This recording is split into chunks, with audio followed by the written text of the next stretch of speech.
वहाँ से वीडियो बन रहा है, सामने देखना। बड़ी स्ट्रगल कर रही हूँ। स्ट्रगल कर रहे हो? हाँ, बड़ा स्ट्रगल कर रही हूँ। तो आज 18 तारीख और आज है मेन प्रोग्राम। और ये देखो सज धज के आ रहे हमारे भाभी जी और ये हमारी मौसी और आगे एक और वो मौसी जा रही है। ओ मौसी भागे। हाय। अभी रुको, वहाँ जाके अच्छे से बनाएंगे। ये हमारे भाभी जी स्ट्रगल करते हुए इसके साथ गाउन के साथ में इसलिए हमने साड़ियाँ पहनी है।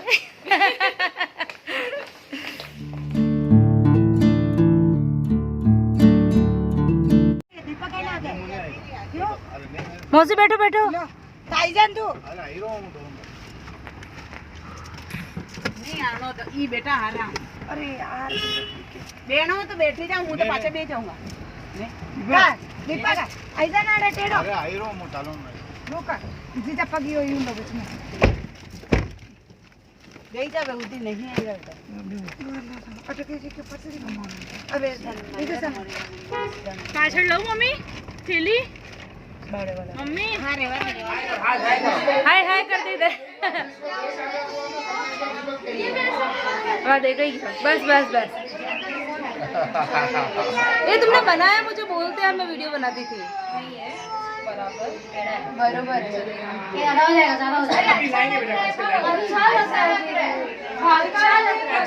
अरे यार माची जैसे चल तेरे भी मनवा दे। चल माची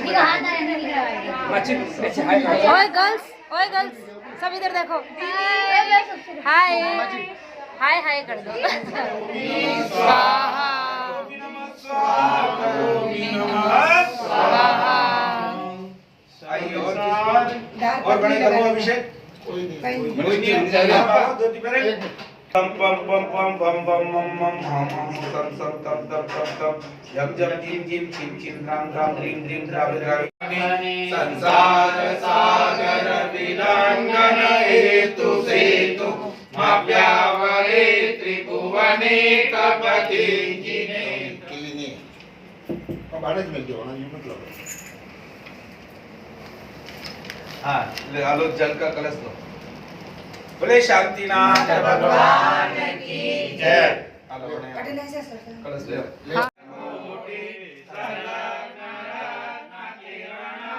फाइनली बहुत सी मस्ती फन करने के बाद में आ गए हैं अपने घर पर।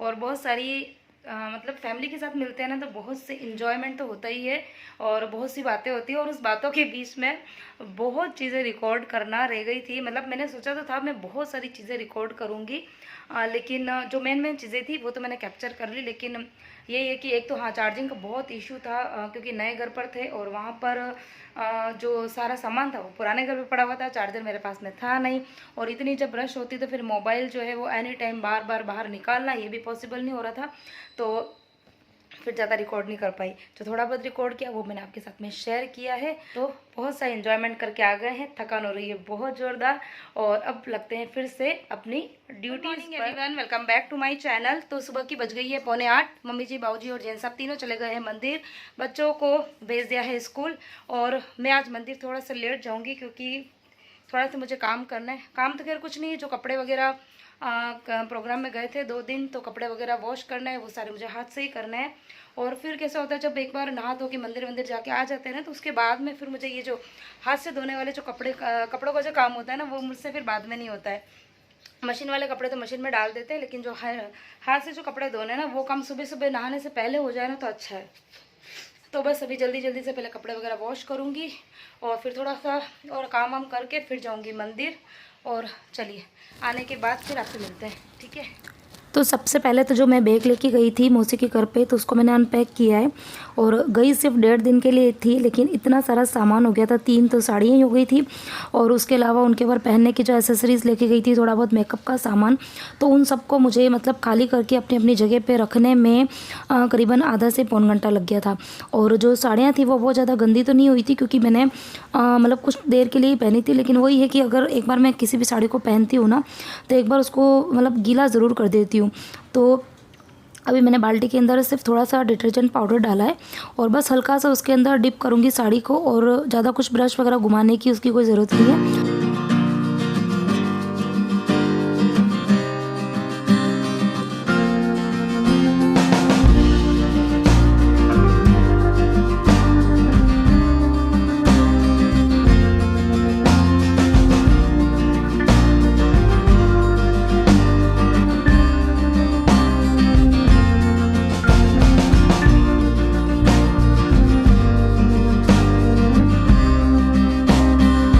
और मेरे कपड़े तो थे ही थे, साथ में फिर बच्चों के, जेंट्स साहब के और इन सब के भी कपड़े करके बहुत सारे हो गए थे। दिखने में तो मुझे ऐसा लग रहा था कि ज़्यादा कुछ मुझे मेहनत नहीं करनी पड़ेगी, लेकिन मेरी जो साड़ी थी वो तो गंदी नहीं थी, लेकिन बच्चों के कपड़े जो थे वो काफ़ी ज़्यादा गंदे हो गए थे।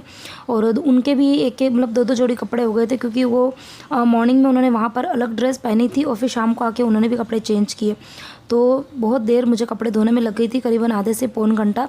और सोच के ये गई थी कि 5 से 10 मिनट में निपट जाऊँगी।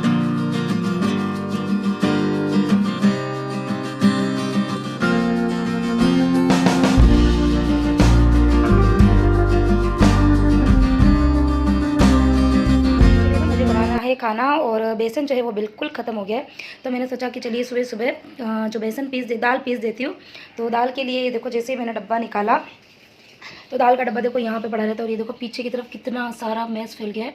एक्चुअली मैंने यहाँ पर रखा हुआ था ये मुरमुरे का पैकेट, तो मैं तो इस तरीके से गांठ वाट लगा के फिर रखती हूँ।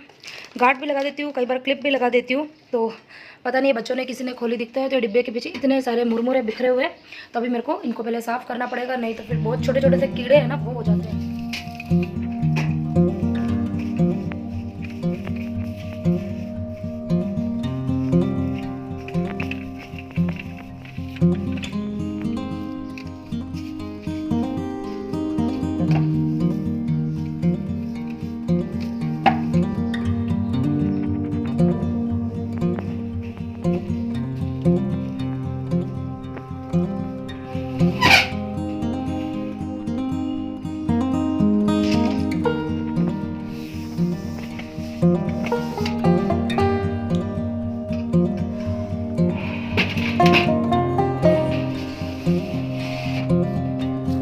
तो चलिए, कुछ मुरमुरे गिरे थे तो उसी बहाने मेरा जो कैबिनेट है वो भी अच्छे से क्लीन हो गया, क्योंकि ये वाला कैबिनेट जो है ना वो मैं बार बार खाली नहीं करती हूँ। ये मतलब मैंने लास्ट शायद दिवाली के टाइम पर ही पूरा खाली करके साफ़ किया था, और आज मैंने फिर से साफ़ कर दिया। तो करीबन मैंने 2 किलो दाल निकाल ली है, और साफ़ ही है खैर दाल। अभी कुछ दिन पहले ही मैंने इसको अच्छे से मतलब छन्नी से छान के फिर डिब्बे के अंदर भर के रखी थी। और जब मैंने कपड़े वॉश किए थे ना तो पूरे ही कपड़े गीले हो गए थे, तभी फिर मैंने ड्रेस चेंज करी। अभी मेरा शार लेना बाकी है, लेकिन मैंने एक बार कपड़े चेंज कर दिए, क्योंकि वो गीले गीले कपड़ों में इतनी ज़्यादा ठंडी ठंडी सी लग रही थी, और फिर ना काम करने का मन भी नहीं होता यदि कपड़े गीले वगैरह होते हैं। तो एक बार मैंने कपड़े चेंज किए। अब पहले एक बार मैं चलाऊंगी आटा चक्की, और जब तक दाल वगैरह पीसेगी तब तक फिर मैं किचन के दूसरे जो काम है वो मैं निपटाती जाऊंगी। तो जब आप 1 या 2 दिन की छुट्टी ले लेते हैं या कहीं बाहर भी चले जाते हैं ना, तो जब आप वापस अगेन घर पे आते हैं तो फिर इतना ज़्यादा काम बढ़ जाता है। तो वही चीज़ मेरे साथ में भी हो रही थी। सुबह उठी तो मुझे मतलब चारों ही तरफ कपड़े ही कपड़े दिख रहे थे। तो सबसे पहले मैंने कपड़ों का काम ही किया, और अब जल्दी से मुझे खाने की तैयारी करनी है। तो इधर बेसन भी ख़त्म था, तो आज तो मुझे यूँ लग रहा था जैसे पूरा दिन मेरा काम में ही निकल जाएगा।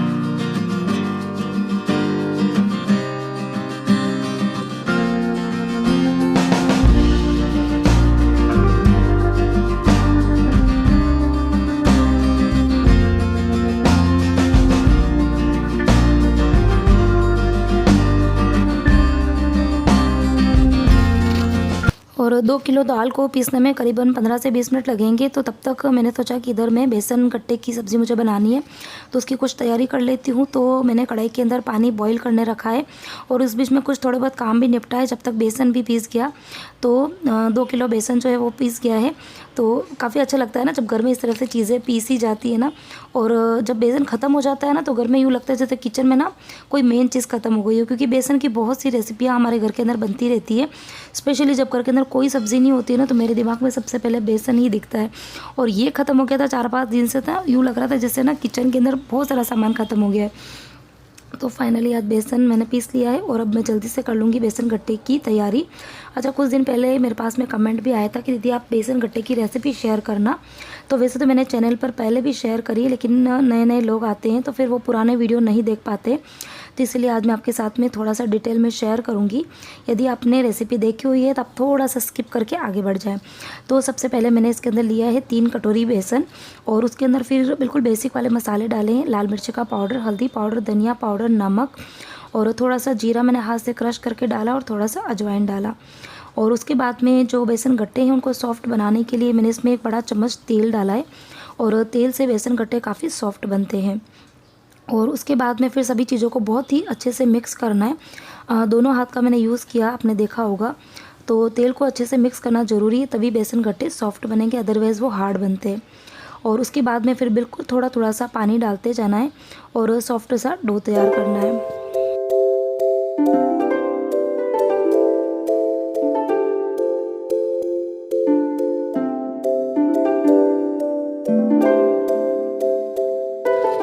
अच्छा, बेसन जो है वो काफ़ी ज़्यादा चिपचिपा सा होता है, बहुत मतलब हाथ पर भी बहुत ज़्यादा चिपकता है, थाली पर भी। तो फिर जो फ्लैट वाला स्पैचुला होता है ना, चम्मच, उससे मैंने पूरी प्लेट को और हाथ को अच्छे से साफ़ कर दिया। और इधर जो आटा है वो भी अच्छे से लग गया है बेसन गट्टे के लिए। और उसके बाद में एकदम पतले पतले से रोल में तैयार कर रही हूँ। अच्छा, बेसन गट्टे जो है वो 3 तरीके के बनाते हैं। कुछ लोग काफ़ी मोटे मोटे से गट्टे बनाते हैं, जिसको गोविंद गट्टा भी कहा जाता है राजस्थान में। और इसके अलावा कुछ जो होते हैं वो मीडियम साइज़ के बनाते हैं। और हमारे घर के अंदर तो इस तरीके से एकदम पतले पतले से बना के तैयार किए जाते हैं। अच्छा, इसको जब मैं पानी में बॉईल करूँगी ना, तो थोड़ी सी इनकी साइज़ बढ़ जाती है। तो ध्यान रखना है कि थोड़े से यदि पतले बनाएंगे ना, तो मुझे लगता है कि उसकी जो सब्ज़ी बनती है वो काफ़ी ज़्यादा टेस्टी बनती है। एक बार ट्राई ज़रूर करना। और इधर पानी जो है वो भी अच्छे से बॉईल हो गया था। तो पानी में कुछ भी नहीं डालना है, क्योंकि हमने जो बेसन गट्टे हैं उसके अंदर सारी चीज़ें मिक्स कर दी है। और बस उसके बाद में बेसन गट्टे उसके अंदर डिप कर देंगे और उसको कम से कम 20 मिनट तक पकने देंगे। तो जैसे जैसे बेसन गट्टे पकेंगे, वो पहले तो नीचे बैठ गए थे और उसके बाद में वो धीरे धीरे इस तरह से पानी में तैरने लग जाएंगे। तो 20 मिनट तक उसको पकने देंगे। तब तक मैं दूसरे काम निपटा देती हूँ। तो जो डिब्बा है उसको, जब बेसन खाली हुआ था ना, तभी मैंने डिब्बे को वॉश करके रख दिया था। और अब जो बेसन है उसको इसके अंदर भर के रख दूँगी।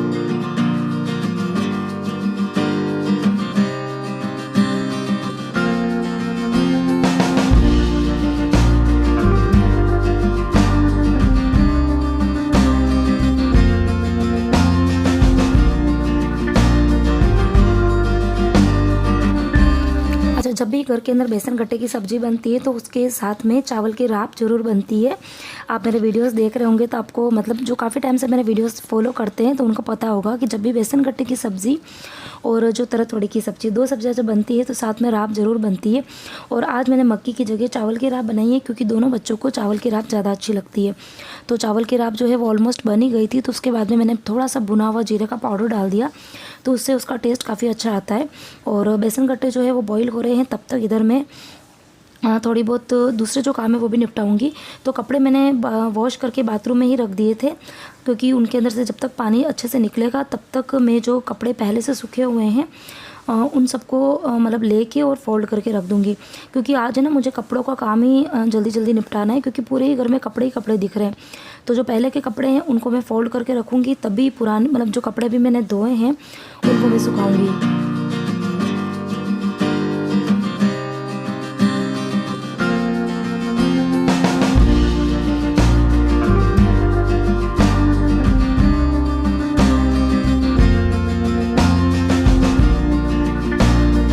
सिर्फ 2 दिन ही हुआ है घर के अंदर, मतलब जो क्लीनिंग है वो नहीं हुई है, लेकिन फिर भी है ना, मुझे हर जगह जहाँ मैं हाथ लगा रही हूँ वहाँ पे मुझे इतनी ज़्यादा डस्ट ही डस्ट दिख रही है। लेकिन आज मेरे पास में उतना टाइम भी नहीं है, क्योंकि जो घर के बेसिक काम है वो तो खैर है ही है, लेकिन उसके अलावा मुझे और कुछ एक्स्ट्रा काम भी है। क्या एक्स्ट्रा काम है वो मैं आपको वीडियो के लास्ट में डिटेल में बताऊँगी, तो आपको पता चल जाएगा।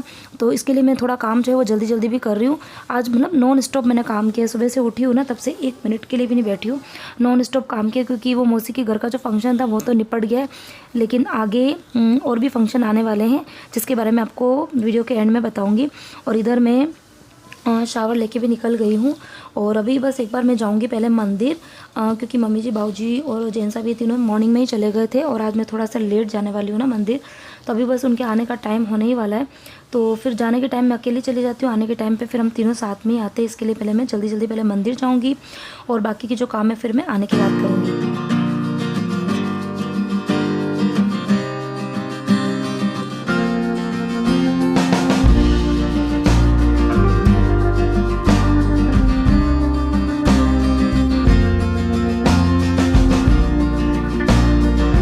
मंदिर मैंने थोड़ा पैदल पैदल जाना स्टार्ट किया है, ताकि थोड़ी सी वॉक भी हो जाए। एक्चुअली मॉर्निंग में इतनी भागम भाग होती है ना, इतनी भागम भाग में ना मुझे एक्सरसाइज का टाइम मिलता है ना वॉकिंग का टाइम मिलता है, और ये तो हमेशा ऐसे ही चलेगा। तो आजकल थोड़ा सा वॉक करके जाती हूँ, दोनों ही काम हो जाते हैं, वॉकिंग भी हो जाती है, मंदिर भी जाना हो जाता है। और सबसे मेन थिंग ये कि सुबह सुबह की जो वो धूप होती है ना, हल्की हल्की से काफ़ी अच्छी लगती है। और विटामिन डी भी मिल जाता है। और आज तो मुझे धूप और भी ज़्यादा अच्छी लग रही है क्योंकि आज मैंने हेयर वॉश किया है ना, तो इतनी ज़्यादा ठंड लग रही थी घर के अंदर। तो अभी जो हल्की हल्की धूप है ना वो इतनी अच्छी लग रही है ना, बालों के ऊपर गिर रही है ना, अच्छा लग रहा है बहुत।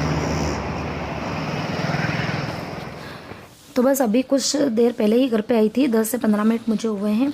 और बस आने के बाद में जो कपड़े मुझे सुखाने थे, जो कि मैंने मंदिर जाने के पहले धोए थे, वो कपड़े सुखाए। और अब मैं आ गई हूँ किचन के अंदर, तो जल्दी से कर लेती हूँ लंच की तैयारी। तो बेसन गट्टे में बॉईल करके ही गई थी, तो वो थोड़े ठंडे हो गए हैं और अब मुझको उनको कट करना है। तो बिल्कुल छोटे छोटे और पतले पतले पीस में मैं कट करती हूँ। तो जैसा कि मैंने आपको बताया भी था ना कि 2-3 तरह के बनते हैं। कुछ लोग उनकी साइज़ थोड़ी बड़ी भी रखते हैं, लेकिन हमारे घर के अंदर तो बिल्कुल छोटे छोटे से गट्टे करके और उसी की सब्ज़ी बनाई जाती है। और मुझे ना उस तरह की सब्ज़ी ज़्यादा अच्छी भी लगती है। यदि आप भी बेसन गट्टे बनाते हो ना, तो एक बार इस तरह से ज़रूर बना के ट्राई करना। अच्छा, जो तड़का भी लगता है उसमें भी बहुत ज़्यादा तामझाम इसके अंदर नहीं डलते हैं। डालने वाले डालते हैं, बहुत सारी चीज़ें डालते हैं, लेकिन बिल्कुल प्लेन सब्ज़ी बनती है, काफ़ी अच्छी लगती है इसकी। अच्छा, जो बेसन गट्टे मतलब जिस पानी में मैंने बॉईल किए थे ना, उस पानी को भी फेंकना नहीं, उसी पानी को हम ग्रेवी के जैसे मतलब यूज़ में लेंगे। तो जो तड़का है उसके अंदर मैंने राई ज़ीरा हींग का तड़का लगाया और उसके बाद में फिर लाल मिर्ची, हल्दी पाउडर और धनिया पाउडर, नमक, बस ये 4 चीज़ें मैंने डाली। और उसके बाद में जो ग्रेवी वाला पानी था वो पानी मैंने उसके अंदर डाल दिया। तो ऑलरेडी सभी चीज़ें पकी हुई है, सिर्फ एक बॉईल आएगा और उसके बाद में बेसन गट्टे उसके अंदर ऐड कर दूँगी। और आटा भी मैं मंदिर गई थी उसके पहले लगा के ही गई थी, तो अभी बस उसको हल्का फुल्का सा मैंने और अच्छे से नीट कर लिया ताकि वो अच्छे से सॉफ्ट बन जाए। और अब जब मैं इसकी रोटियां बनाऊंगी तो वो रोटियां काफ़ी नरम नरम सी और फुली फुली सी बनेगी।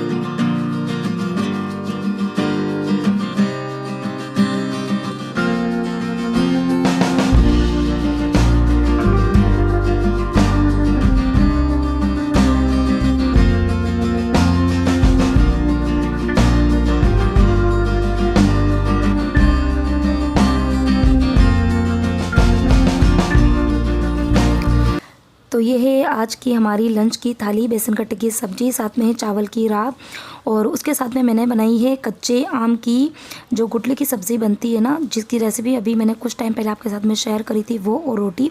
तो बहुत ही सिंपल सी लंच की थाली है, लेकिन काफ़ी ज़्यादा टेस्टी है। तो आइए आप भी टेस्ट करके बताइए कैसी बनी है।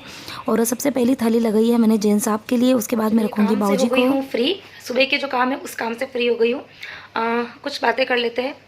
अच्छा, कुछ टाइम से जो मेरे व्लॉग है वो कंटिन्यू नहीं हो पा रहे हैं। तो कंटिन्यू नहीं हो पाने का एक रीज़न तो ये भी था कि मैं मेरी मौसी के घर पे गई हुई थी, उनके घर पर हाउस वार्मिंग पार्टी थी, तो उसके लिए तो 2 दिन मैं वहीं पर थी, तो उसकी वजह से मैं वीडियो नहीं डाल पाई। और उसके बाद में उसके पहले और प्लस जब मैं मौसी के घर से आई तो उस बीच में भी कुछ न कुछ चल रहा था ऐसा कि उसकी वजह से मैं वीडियो जो है वो रिकॉर्ड तो कर लेती हूँ, लेकिन मुझे एडिटिंग का टाइम नहीं मिल रहा था। ठीक है। अच्छा, तो मौसी के घर पे गई थी, एक रीज़न तो ये था ही। और इसके अलावा क्या था कि जब मैं मौसी के घर गई उसके पहले और वहाँ से आने के बाद में भी कुछ काम में मैं बिजी हो गई थी। तो काम ये था कि अगर आप सबको याद हो तो कुछ टाइम पहले मैंने आप सबके साथ में शेयर किया था कि हमारे जिस एरिया में मैं रहती हूँ वहाँ पर हमारा बहुत बड़ा मंदिर बनने वाला है। अभी जो है वो एक मतलब एक छोटी सी जगह पर ही एक मंदिर है, तो उसको हम चैतालय कहते हैं, लेकिन अब जो है वो बहुत ही बड़ा मंदिर बनने वाला है। तो जगह जो है वो मिल गई है, सब कुछ हो गया और अभी वहाँ पर काम जो है वो स्टार्ट हो गया।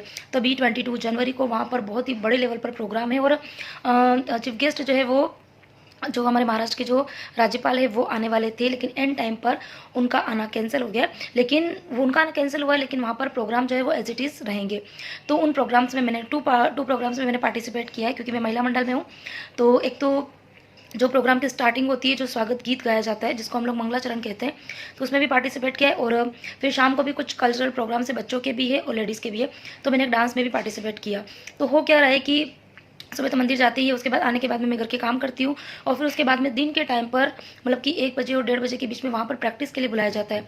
तो उस बीच में क्योंकि दिन का जो टाइम होता है उसी टाइम पर मैं वीडियो की एडिटिंग करती हूँ, जो मुझे 2 से 2.5 घंटा मिलता है ना उसके अंदर ही, और उस टाइम पर मैं चली जाती हूँ मंदिर। तो वहाँ पर मतलब 2 घंटे वहाँ पर पूरे हो जाते हैं और आने जाने का ये सारा टाइम मिलाकर 2 से 2.5 घंटे हो जाते थे। तो इसलिए तो इसके लिए फिर आने के बाद में फिर वही शाम को किचन के काम जो होते हैं उनमें बिजी हो जाती थी। तो ये रीज़न था कि मेरे ब्लॉग जो है वो कंटिन्यू बिल्कुल नहीं आ पा रहे। मुझे खुद को बहुत गंदा लग रहा है, क्योंकि करीबन 2 से 3 महीने हो गए मैं कंटिन्यूस वीडियो डालती हूँ और अब इन 4-5 दिन में मैं वीडियो नहीं डाल पाई, तो मुझे लिटरली अच्छा नहीं लगता। और आप सबके कमेंट्स आते हैं, मैं पढ़ती हूँ कमेंट और सब कमेंट का मैं रिप्लाई भी देती हूँ। कोई भी कमेंट जो है शायद नहीं बचता होगा, सभी कमेंट्स का मैं रिप्लाई देती हूँ। रात को जब सोती हूँ ना तो सोने के टाइम पे मैं आप सबके कमेंट्स पढ़ती हूँ, रिप्लाई जब मुझे टाइम मिलता है तो मैं रिप्लाई ज़रूर करती हूँ। ठीक है। तो 22 जनवरी को मेन प्रोग्राम है मंदिर का, तो जब तक अगेन व्लॉग जो है वो कंटिन्यूस नहीं आएंगे क्योंकि इतना बिजी शेड्यूल चल रहा है। और 22 तारीख का जो प्रोग्राम है जिसके अंदर मैंने पार्टिसिपेट किया है, रिकॉर्ड करूँगी और आपके साथ में शेयर भी करूँगी, ठीक है। तो चलिए अभी मुझे अगेन जाना है मंदिर, क्योंकि आज जो मंगलाचरण उसकी प्रैक्टिस भी है। और अभी बज गई है कितनी, 1:15, 1:30 बजे का टाइम दिया है। 15 मिनट मुझे वहाँ पहुँचने में लग जाएंगे। तो अभी मैं जाऊँगी और पता नहीं कब तक आऊँगी, कुछ पता ही नहीं है, क्योंकि वहाँ पर 2 चीज़ों की प्रैक्टिस हो रही है ना। तो जो टाइम देते हैं उस टाइम पर सब लोग एकदम से नहीं आ पाते ना, सबके घर के अंदर काम रहते हैं। तो आते आते 1:30 का टाइम दिया, 1:45 बज जाती है। फिर उसके बाद में प्रैक्टिस चालू होगी। तो बहुत ही ज़ोरों शोरों पर प्रैक्टिस चल रही है, आपके साथ में शेयर करूँगी जब फाइनल हम लोग का डांस जो होगा ना उस टाइम पर।